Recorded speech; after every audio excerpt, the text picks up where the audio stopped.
Vous allez avoir besoin d'un port pour que les pétroliers puissent aborder, vous allez avoir besoin d'un pipeline pour aller des puits de pétrole au port, vous allez avoir besoin de soldats pour protéger le pipeline des terroristes, donc on amènera aussi quelques soldats, et vous allez avoir besoin de beaucoup d'argent pour financer tout ça. Et à qui vous allez acheter tout ça? Où sont vos entreprises? Mais on vous a dit, on n'a pas d'entreprise. Ah bon? Bah écoutez, c'est pas grave, nous on en a. En Occident, beaucoup, on en a plein. On a Halliburton qui fabrique des usines, on a Areva qui a besoin d'uranium, on a Bouygues qui fabrique des autoroutes, des ports, tout ce que vous voulez, on va vous faire ça aux petits oignons, pas de problème. Et c'est comme ça que ça marche.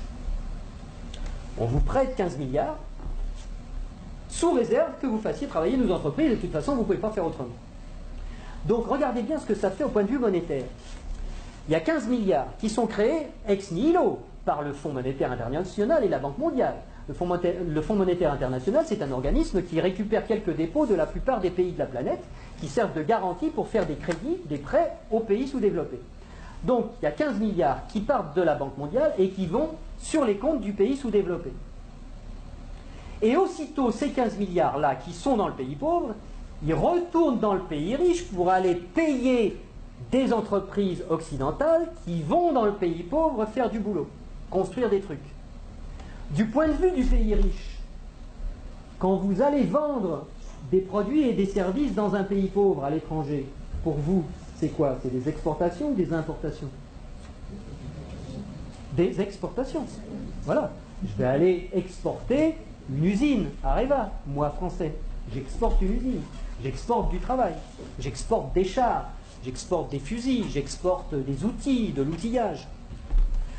Donc, ce qui est génial, c'est que les 15 milliards qui sont partis des pays occidentaux, qui sont allés dans le pays pauvre, il y a des services qui sont exportés par les pays occidentaux envers les pays pauvres, et l'argent, qu'est-ce qu'il fait? Il revient dans les pays riches, les 15 milliards, ils reviennent. Bon.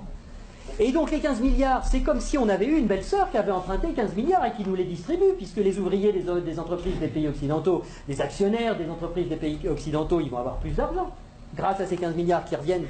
Donc ils vont les dépenser dans l'économie, ça nous fait des transactions nouvelles, de l'emploi nouveau, qui va ruisseler dans notre économie.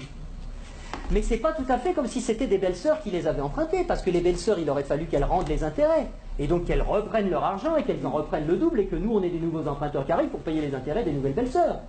Là, non. C'est qui la belle-sœur qui paye les intérêts? C'est les pauvres. C'est les pays sous-développés. Et donc on a été leur construire des trucs qui vont nous permettre d'exploiter leur richesse. On a eu de la monnaie en plus qu'on a créée nous-mêmes en la faisant passer par les pays pauvres, mais qui revient chez nous net d'intérêts. Et qui paye la dette, qui paye les intérêts, c'est le pays pauvre.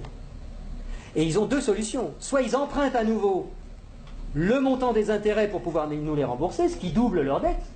C'est pour ça que des fois vous entendez des présidents de pays sous-développés qui disent « Mais c'est pas possible, on l'a déjà payé 15 fois la dette, comment ça se fait qu'il faut qu'on paye encore ?»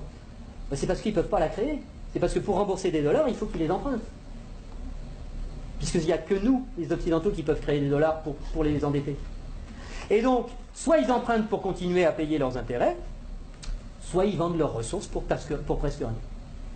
Ce qui nous permet à nous d'avoir le niveau de vie qu'on a.